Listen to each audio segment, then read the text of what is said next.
இன்றைக்கி நம்ம மினி விலாகில் மீன் குழம்பு எப்படி செய்ய போகிறது தான் பார்க்க போகிறோம். பார்க்கலாமா?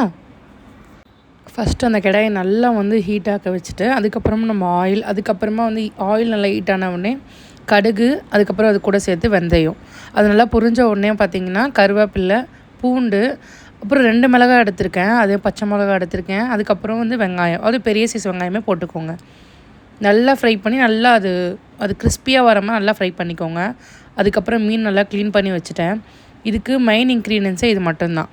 ஒரு ஜாரில் ஒரு சின்ன வெங்காயம் எடுத்துக்கோங்க, அது ஒரு 10-15 எடுத்துக்கோங்க. உங்களுக்கு தேவையான அளவுக்கு எவ்வளோ குவான்டிட்டி வேணுமோ அவ்வளோ அளவுக்கு எடுத்துக்கோங்க. அதுக்கப்புறம் அது கூட சேர்த்து பூண்டு, அதோடு சேர்த்து உங்களுக்கு என்னென்ன மிளகாத்தூள், நீங்கள் என்னென்ன மிளகாத்தூள் யூஸ் பண்ணுவீங்களோ, தனியாத்தூள், சீரகத்தூள் எல்லாமே யூஸ் பண்ணிக்கோங்க. அதோடு சேர்த்து தக்காளி போட்டுக்கோங்க. நல்லா ஃபைன் பேஸ்ட்டாக அரைச்சி அதை இதோடு மிக்ஸ் பண்ணணும். இதுக்கு மெயின் அந்த மசாலா மட்டும்தான். ஸோ அந்த மசாலாவில் பார்த்திங்கன்னா உங்களுக்கு என்னென்ன தேவையான மசாலா எல்லாமே நீங்கள் ஆட் பண்ணிக்கோங்க.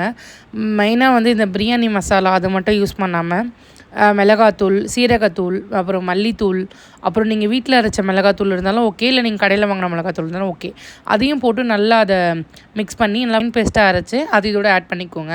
அதுக்கப்புறம் நல்லா கொதித்த உடனே அதோட புளி சேர்த்து தண்ணி ஊற்றி நீங்கள் லெட் போட்டு க்ளோஸ் பண்ணி வச்சுக்கோங்க. அதை க்ளோஸ் பண்ண உடனே பார்த்திங்கன்னா நான் அதுக்கு அடுத்தது மீனை போட்டதை வீடியோ எடுக்கல, ஐம் வெரி சாரி. அதுக்கப்புறம் நான் மீன் நல்லா கொதிக்க வச்சு லெட் போட்டு கொதிக்க வச்சு நல்லா ஆஃப் பண்ணி எடுத்துட்டேன். நல்லா சூப்பராக ரெடியாக இருந்துச்சு. அதுக்கப்புறம் நான் மீன் ஃப்ரை பண்ணலாம் அப்படின்னு சொல்லிட்டு மீனுக்கு மசாலாலாம் கோட் பண்ணி வச்சுருந்தேன். ஒரு 10 மினிட்ஸ் ஃப்ரீசரில் வச்சுருந்தேன். அதுக்கப்புறம் அதை எடுத்து ஃப்ரை பண்ணி எடுத்தேன். ரொம்ப சூப்பராக இருந்தது. ஃப்ரை பண்ணதும் சரி, குழம்பும் சரி, ரொம்ப நல்லா இருந்தது.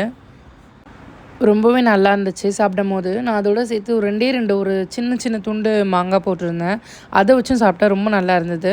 இதோட நெக்ஸ்ட் வீடியோ சந்திக்கலாம். Bye bye.